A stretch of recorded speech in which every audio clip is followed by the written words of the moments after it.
रानू के पिता चिड़ा अपनी पत्नी की मृत्यु के बाद अकेले पड़ गए थे। रानू के भविष्य के लिए उन्होंने बिंदिया चिड़िया से शादी कर ली। बिंदिया अपने साथ अपने सगे बेटे टीनू को भी लेकर आई थी। रानू बेटी, देखो, आज से बिंदिया तुम्हारी माँ है और टीनू तुम्हारा छोटा भाई। अब तुम अकेली नहीं रहोगी। नमस्ते माँ। टीनू भाई, चलो हम मिलकर खेलेंगे।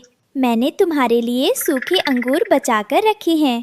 क्यों नहीं, रानू तो बहुत प्यारी बच्ची। दोस्तों, ये रहे हमारी आज की वीडियो के प्यारे सब्सक्राइबर्स और फॉलोअर्स के नाम। अजीत, सोनालिका, आरुषि, सौम्या, राधिका, जैनब, बबली, निक्की और जो नहीं चुने गए, चिंता मत करो, अगली बार तुम भी बन सकते हो जंगल के सुपरस्टार। दोस्तों, अगर आप भी चाहते हैं मैं आपका नाम अपनी कहानी में लूं, तो बहुत प्यारी बच्ची है। जैसे ही रानू के पिता काम पर बाहर गए, बिंदिया ने अपना असली चेहरा दिखा दिया। ओ रानू, खड़ी खड़ी क्या देख रही है? जा जाकर पूरा घर साफ कर और टीनू के लिए नरम घास बिछा। टीनू बेटा, तू ये ताजा मलाई खा। बेचारी रानू तो काम करने की आदी है। पर माँ, पिताजी ने कहा था कि हम मिलकर खेलेंगे। चुप कर, यहाँ मेरी चलेगी। जा काम पर लग, वरना रात का खाना नहीं मिलेगा।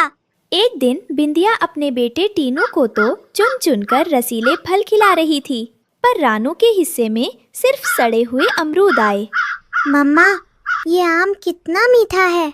रानू दीदी, तुम ये सड़ा हुआ अमरूद खाओ, तुम्हें तो यही शोभा देता है। बिल्कुल सही कहा टीनू बेटा, इसके नसीब में तो यही गंदगी लिखी है। ओ रानू, मुंह क्या ताक रही है? चुपचाप ये सड़ा अमरूद खा और जा जाकर बर्तन साफ कर। ज्यादा लालच करने की जरूरत नहीं है। ताजे फल सिर्फ मेरे टीनू जैसे राजकुमारों के लिए होते हैं, तेरे जैसे नौकरों के लिए नहीं। मम्मा, मैंने सुबह से कुछ नहीं खाया है, क्या जरा सा फल मिल सकता है? एक तो काम चोरी, ऊपर से जबान लड़ाती है।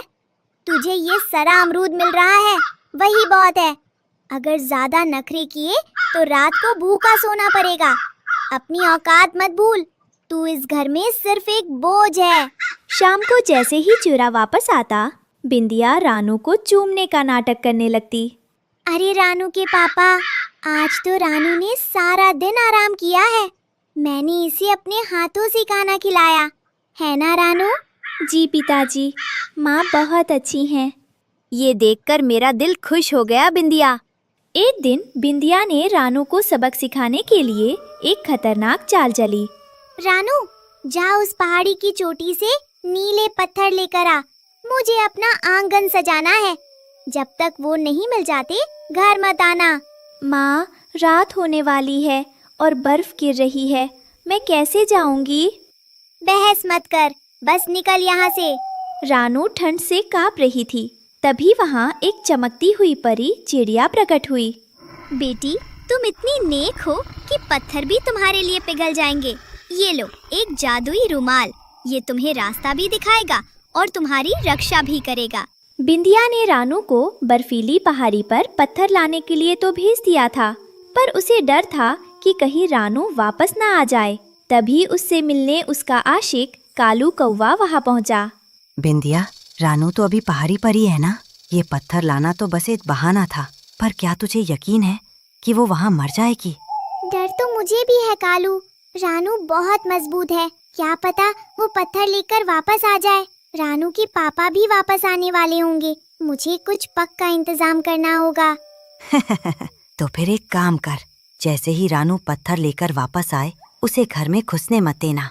उसे कहना कि घर में बांस का साया है और उसे भगाने के लिए उसे खौफनाक खाई के पास से जहरीला कांटा या मौत का फूल लाना होगा। वहाँ शिकारी बांस का असली घर है। एक बार वो वहाँ गई तो कभी वापस नहीं आएगी और फिर पूरा घर और चिड़ा दोनों तेरे होंगे। वाह कालू, ये आइडिया तो और भी बढ़िया है। पहले पहाड़ी की ठंड उसे तोड़ेगी और फिर बाज का डर उसे खत्म कर देगा। रानू का खेल अब खत्म समझो। अगली सुबह रानू ठंड से कांपती हुई और थतीहारी पहाड़ी से पत्थर लेकर वापस लौटी। उसे लगा कि अब माँ खुश होगी, पर बिंदिया ने दरवाजा नहीं खोला। माँ देखिए, मैं नीले पत्थर ले आई हूँ। बहुत ठंड थी माँ, कृपया दरवाजा खोलिए। दरवाजा मत खोलना, घर पर बाज की नजर पड़ गई है। रानू, अगर तू सच में अपनी जान और इस घर को बचाना चाहती है तो तुरंत खौफनाक खाई की ओर जा। वहाँ से वो सुनहरा फूल लेकर आ जो बाज को भगा सकता है।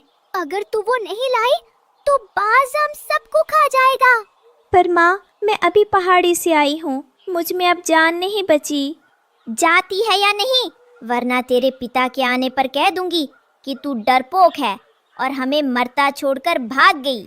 बिंदिया की बातों में आकर रानू थकी होने के बावजूद खौफनाक खाई की ओर निकल पड़ी। उधर टीनू ने सोचा कि जरूर उस सुनहरे फूल में कोई जादू या खजाना छिपा है जिसे पाकर वो अमीर बन जाएगा। वो चुपके से रानू के पीछे पीछे झाड़ियों में छिपकर चलने लगा। मम्मा ने रानू दीदी को ही क्यों भेजा? जरूर वो फूल सोने का होगा। मैं दीदी से पहले उसे झपट लूंगा, फिर मम्मा मुझे सबसे ज्यादा प्यार करेगी और रानू दीदी को घर से निकाल देगी। जैसे ही रानू फूल के पास पहुंची, एक विशाल बाज ने हमला किया। हुर्र, मेरी सीमा में घुसने की हिम्मत किसने की? इस सुनहरे फूल को छूने का मतलब है अपनी मौत को दावत देना।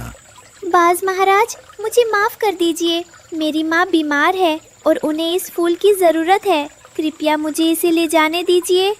झूठ, तुम सब पक्षी लालची हो। अब तुम यहाँ से जिंदा वापस नहीं जाओगी। रानू ने जादुई रुमाल निकाला और उसकी रोशनी से बाज डरकर भाग गया। बाप रे, ये कैसी रोशनी है? मेरी आंखें जल रही हैं। रानू वापस मुड़ रही थी कि तभी उसे टीनू की चीख सुनाई दी। बचाओ रानू दीदी, बचाओ, मैं गिर रहा हूँ। टीनू एक कमजोर टहनी को पकड़कर लपटा हुआ है। नीचे गहरी खाई है। टीनू, घबराओ मत, बस उस टहनी को मजबूती से पकड़े रहना, मैं आ रही हूँ। रानू ने सुनहरे फूल को छोड़ दिया और टीनू की ओर झपटी। उसने अपने पंजों से टीनू के पंख पकड़े और अपनी पूरी ताकत लगा दी। रानू के पंख दर्द से कांप रहे थे, पर उसने हार नहीं मानी और टीनू को ऊपर सुरक्षित खींच लिया। दीदी, मुझे माफ कर दो। मैं तो यहाँ आपसे फूल छीनने आया था, पर आपने अपनी जान खतरे में डालकर मुझे बचा लिया। मैं बहुत बुरा हूँ दीदी। चुप हो जाओ टीनू, तुम मेरे भाई हो। चलो अब यहाँ से जल्दी निकलते हैं। बिंदिया और कालू कौवा अपनी जीत की खुशी में इतने अंधे थे कि उन्होंने पीछे खड़े चिला रानू के पिता को देखा ही नहीं। बिंदिया बड़े गर्व से अपनी साजिश का बखान कर रही थी। कालू, अब ये घर मेरा है। रानू का काम तमाम हो गया होगा। वाह बिंदिया, तूने तो कमाल कर दिया। और एक दिन रानू की तरह इसके बाप को भी चील का शिकार बना देंगे। क्या? किसका काम तमाम हो गया बिंदिया? तुम ये क्या कह रही हो? तभी रानू और टीनू वहाँ पहुँच जाते हैं। टीनू रोते हुए अपने पिता के गले लग जाता है। पापा, माँ ने रानू दीदी को मारने के लिए भेजा था, पर दीदी ने अपनी जान पर खेलकर मुझे बचाया। माँ बहुत बुरी है। बिंदिया, मैंने तुम्हें रानू की माँ बनाया था, पर तुम तो नागिन निकली। निकल जाओ मेरे घर से, अभी के अभी। बिंदिया और कालू को जंगल से निकाल दिया गया। रानू ने टीनू को माफ कर दिया और अब वे एक सुखी परिवार की तरह रहने लगे। अरे बिटिया की कसम, नेकी ही असली मरहम। याद रखना बच्चों, प्यार और सच्चाई के सामने बुराई कभी टिक नहीं सकती। बिंदिया के जाने के बाद घर में सुकून था। रानू चिड़िया अपने छोटे भाई टीनू का बिल्कुल माँ जैसा ख्याल रखती थी। आज उनके घर जंगल के बाकी परिवार मिलने आने वाले थे। टीनू भाई, जल्दी उठो, आज हमने तोता परिवार और कबूतर परिवार को दावत पर बुलाया है। जल्दी से घर को फूलों से सजा दो। जी रानू दीदी, मैं अभी सारे सूखे पत्ते साफ कर देता हूँ। आज तो बहुत मजा आएगा। सबसे पहले हरिया तोता अपनी पत्नी छरियाली और अपने बच्चों के साथ वहाँ पहुँचा। राम राम रानू बहन, कैसे हो टीनू बेटे? हम तुम्हारे लिए अपने बगीचे के सबसे मीठे अमरूद लाए हैं। रानू, तुमने घर कितना सुंदर सजाया है। सच में तुमने इस घर को स्वर्ग बना दिया है। आइए हरियाली भाभी, आप सबका स्वागत है। तभी भोला कबूतर और उसकी पत्नी भोली भी गुटर गूं करते हुए वहां पहुंचे। रानू बिटिया, हम खेत से ताज़ा गेहूं की बालियां लाए हैं। आज सब मिलकर दावत उड़ाएंगे। रानू, तुमने टीनू को कितने अच्छे संस्कार दिए हैं। दोनों भाई बहन को साथ देखकर दिल खुश हो जाता है। एक तरफ बड़े बातें कर रहे थे तो दूसरी तरफ टीनू, तोता का बेटा पप्पू और कबूतर का गोलू मिलकर खेलने लगे। पप्पू भाई, चलो देखते हैं कौन सबसे ऊंची डाल पर पहले पहुंचता है। जो हारेगा उसे सबको मीठे अंगूर खिलाने होंगे। लेकिन इस खुशी के बीच बिंदिया चिड़िया दूर झाड़ी में छुपकर ये सब देख रही थी। वो कंगाल हो चुकी थी और उसके पास खाने को कुछ नहीं था। मैंने इस परिवार को तोड़ने की कोशिश की, लेकिन रानू ने सबको एक कर दिया। आज मेरे पास न घर है न बेटा। मैं कितनी बुरी थी। रानू पानी लेने नीचे उतरी तो उसकी नजर थकी हारी बिंदिया पर पड़ी। माँ, आप यहाँ इस हाल में? नहीं रानू, मुझे माफ कर दो। मैं बस टीनू को दूर से देखने आई थी। मैं चली जाऊंगी। रानू ने बिंदिया का हाथ पकड़ा और उसे ऊपर घर ले आई।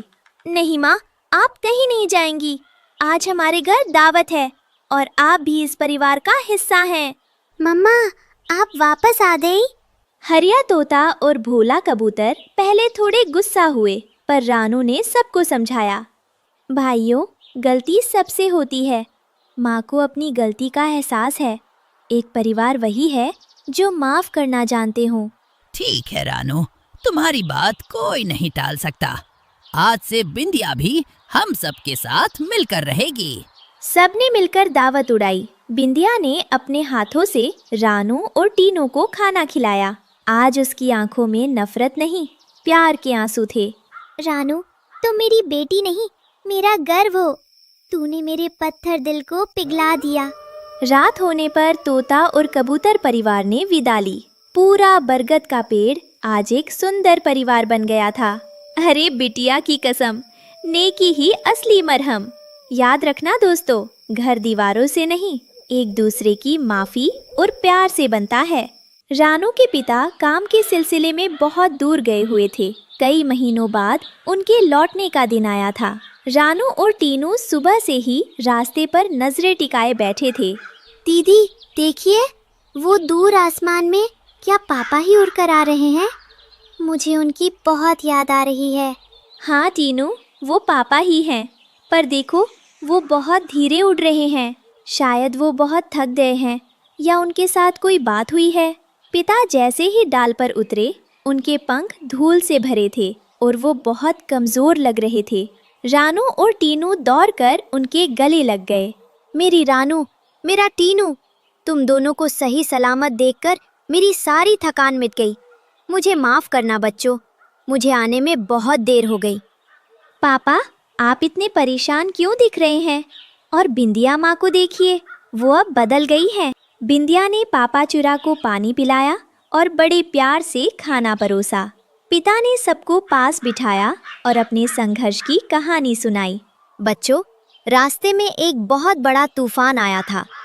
जिस अनाज के भंडार को मैं लेकर आ रहा था, उसे शिकारी बाजों ने छीन लिया।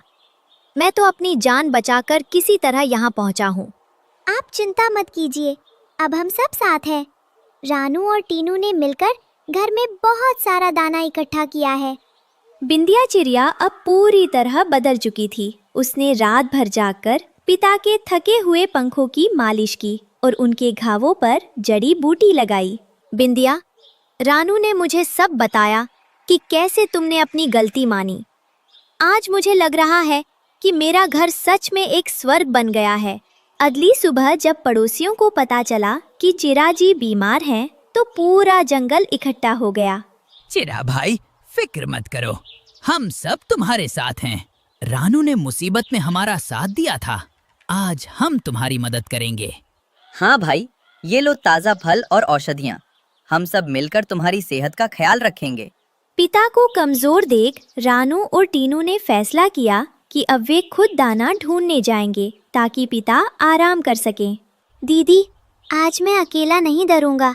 मैं पापा के लिए सबसे ताज़ा और मीठा दाना लेकर आऊँगा। शाबाश टीनू, यही एक अच्छे बेटे की पहचान है। पापा चिड़ा ऊपर से देख रहे थे कि कैसे उनके दोनों बच्चे कंधे से कंधा मिलाकर उड़ रहे हैं। बिंदिया, देखो, रानू ने टीनू को कितना बहादुर बना दिया है। पापा चिड़ा अभी भी काफी कमजोर थे। अगले दिन रानू और टीनू उन्हें ताज़ा पानी पिलाने के लिए नदी के किनारे ले गए थे, लेकिन तभी अचानक जमीन पर एक बहुत बड़ा काला साया मंडराने लगा। अरे, ये तो वही खूंखार बाज है जिसने मेरा अनाज छीना था। रानू, तीनू, भागो बच्चों, वो सीधे हमारी तरफ ही आ रहा है। मेरी कमजोरी की वजह से तुम सब खतरे में पड़ गए हो। दीदी, बाज की आंखें कितनी डरावनी है। वो तो हमारे पास पहुंचने ही वाला है। बाज तेजी से नीचे की ओर गोता लगाता है, पर रानू डरी नहीं। वो अपने पिता के सामने ढाल बनकर खड़ी हो गई। बाज महाराज, रुक जाइए। मेरे पिता बीमार हैं, उन्हें तंग मत कीजिए। अगर आप अपनी ताकत आजमाना चाहते हैं तो पहले मुझसे सामना कीजिए। एक नन्ही चिड़िया मुझे रोकेगी? आज तो तुम तीनों मेरा शिकार बनोगे। रानू डरी नहीं। उसने परी चिड़िया का दिया हुआ जादुई रुमाल निकाला और उसे हवा में लहराया। बाज महाराज, आपने मेरे पिता को सताया है, पर अब हम सब साथ हैं। चले जाइए यहाँ से, वरना ये रुमाल आपको जला देगा। रुमाल से एक तेज रोशनी निकलती है, जिसे देखकर बाज घबराकर रास्ता बदल लेता है। खतरा टल चुका था। पूरा परिवार वापस अपने घर आ गया। आज बरगद के पेड़ पर जीत का जश्न था। तोता परिवार और कबूतर परिवार भी रानू की बहादुरी की बातें कर रहे थे। वाकई, अब इस जंगल में कोई भी शिकारी आने से पहले 10 बार सोचेगा, क्योंकि यहाँ रानू जैसी जाबाज चिड़िया रहती है। अरे बिटिया की कसम, नेकी ही असली मरहम। याद रखना बच्चों, पिता की ताकत उसके बच्चों की एकता में होती है। जब तक तुम साथ हो, दुनिया का कोई बाज हमें डरा नहीं सकता।